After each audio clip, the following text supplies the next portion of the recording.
Now we're on Matthew 27:57. As evening approached, there came a rich man from Arimathea named Joseph, who had himself become a disciple of Jesus. Going to Pilate, he asked for Jesus' body, and Pilate ordered that it be given to him.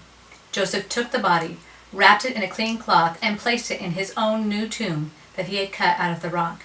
He rolled a big stone in front of the entrance to the tomb and went away.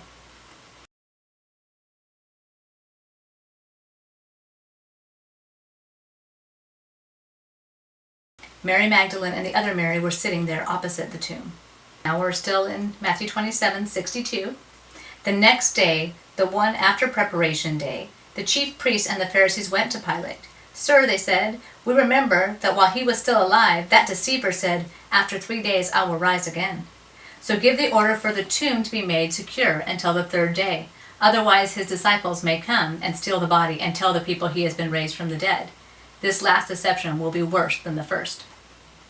"Take a guard," Pilate answered. "Go make the tomb as secure as you know how." So they went and made the tomb secure by putting a seal on the stone and posting the guard. What happens next is the reason we celebrate Easter.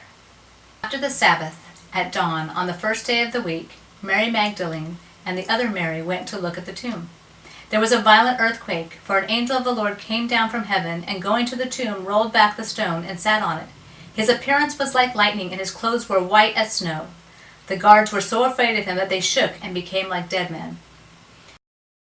The angel said to the women, "Do not be afraid, for I know that you are looking for Jesus who was crucified. He is not here. He is risen, just as he said. Come and see the place where he lay. Then go quickly and tell his disciples, 'He is risen from the dead, and he is going ahead of you into Galilee. There you will see him. Now I have told you.'"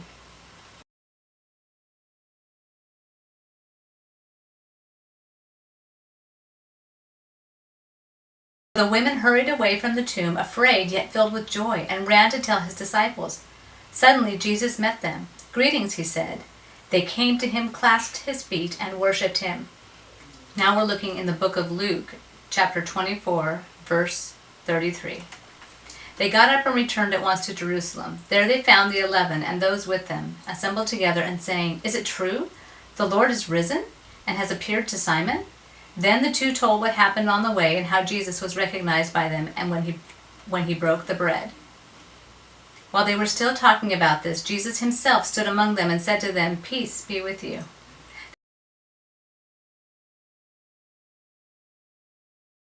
They were startled and frightened, thinking they saw a ghost. He said to them, "Why are you troubled, and why do doubts rise in your mind? Look at my hands and my feet. It is I myself. Touch me and see. A ghost does not have flesh and bones, as you see I have."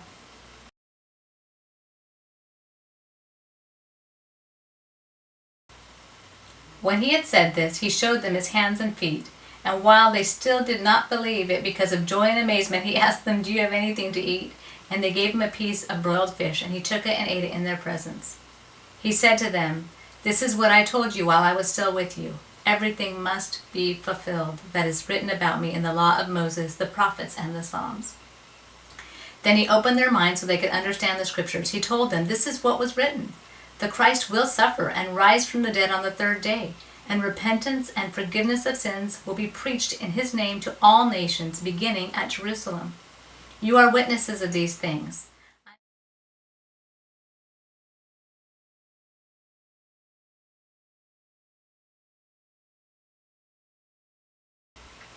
"I am going to send you what my Father has promised, but stay in the city until you have been clothed with power from on high." When he had led them out of the vicinity of Bethany, he lifted up his hands and blessed them. While he was blessing them, he left them and was taken up to heaven. Then they worshipped him and returned to Jerusalem with great joy, and they stayed continually at the temple, praising God.